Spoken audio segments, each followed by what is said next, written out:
বিশ্বাসীরা, আল্লাহকে ভয় করো, যতটা সম্ভব আল্লাহকে ভয় করো। আর মরে যেও না এমন অবস্থায় যে তখনও তুমি মুসলমান হয়ে সারনি, পরিপূর্ণ মুসলমান হও। তার মানে মৌতের জন্য আপ টু ডেট থাকো। এখন যদি মৌত হয়, মৌতটা যেন ইমানের সাথে হয়। আল্লাহকে এরকম ভয় করো, প্রকাশ্যে গোপনে, রাতে দিনে, সর্বাবস্থায় ভয় করতে হবে কাকে? আল্লাহ তাআলাকে, কারণ তিনি আমাকে দেখতে পাচ্ছেন।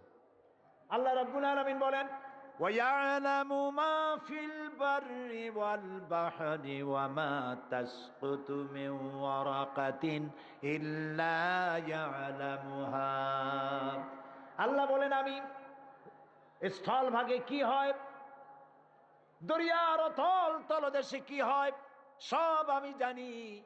শুধু তাই নয়, পৃথিবীর কোনো একটি গাছের পাতা যদি পড়ে যায়, কোন দেশের কোন গাছের কোন পাতা পড়েছে, আমি আল্লাহ রব্বুল আলামিনের কাছে তার খবর হয়ে যায়।